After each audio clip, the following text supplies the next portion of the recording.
Nirbhaya fund के पैसे से पुलिस की गाड़ियां खरीदी गई। कहा गया महिलाओं की सुरक्षा की जाएगी। गाड़ियों को सांसदों विधायकों के दस्ते में लगा दिया गया। अब इन्हें वीआईपी सुरक्षा दी जाएगी। तोड़ कर लाए गए थे जो सस्ते मंदे विधायक, उनको वाई प्लस कैटेगरी की सुरक्षा दी जाएगी। महिलाओं की सुरक्षा तो होती रहेगी, बिके हुए विधायकों को प्राथमिकता दी जाएगी।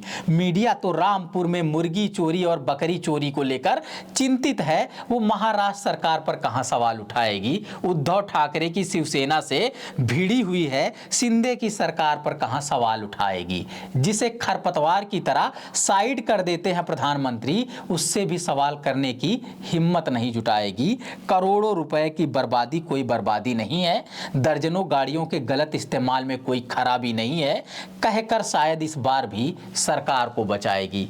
नमस्कार, मैं समर राज बोलता हिंदुस्तान में आपका स्वागत है। 2012 के दिसंबर में दिल्ली के अंदर एक मेडिकल छात्रा के साथ बस में दरिंदगी की गई। बर्बरता से सामूहिक बलात्कार किया गया। लोहे की रॉड से आंतें तक नष्ट कर दी गई। 2 हफ्तों तक जिंदगी मौत की लड़ाई लड़ती रही छात्रा, मगर 29 दिसंबर को दुनिया छोड़कर चली गई। देश भर के सभी शहरों में आक्रोश दिखा। राजधानी दिल्ली में तो पूरी तरह से धरना प्रदर्शन और आंदोलन का अड्डा बन गया। दबाव में न सिर्फ दिल्ली सरकार बल्कि केंद्र की सरकार ने संज्ञान लिया। जस्टिस वर्मा की न्यायिक सुधार कमेटी बनाई और निर्भया फंड का प्रावधान किया।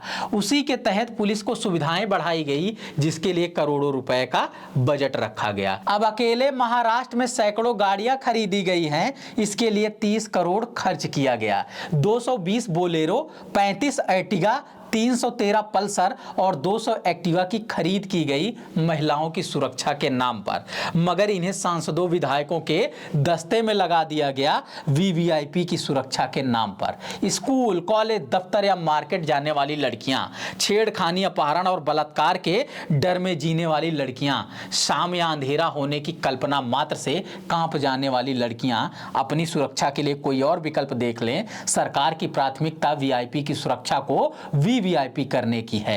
बेटी बचाओ बेटी पढ़ाओ के प्रति सरकार की कमिटमेंट है। महिला सुरक्षा सरकार की प्राथमिकता है। ये सारी बातें सिर्फ कहने की हैं। जब महिला सुरक्षा के मामले में भारत दुनिया का सबसे असुरक्षित देश बन चुका है, हजारों बलात्कार की घटनाएं खुद एनसीआर भी हर महीने दर्ज कर रहा है, सभी तरह के अत्याचारों पर बात की जाए तो आंकड़ा हर साल कई लाख में हो जा रहा है, मगर सरकार के लोगों को ये सब नहीं दिखाई दे रहा। गृह मंत्री अमित शाह को तो उत्तर प्रदेश भी सुरक्षित लग रहा है। गृह मंत्रालय ही खौफनाक आंकड़े दे रहा है, फिर भी हमारा गृह मंत्री महिलाओं को सुरक्षित बता रहा है। इससे अंदाजा लगाइए ये देश झूठ और दुष्प्रचार के नशे में किस तरह से गर्त में गिरता जा रहा है।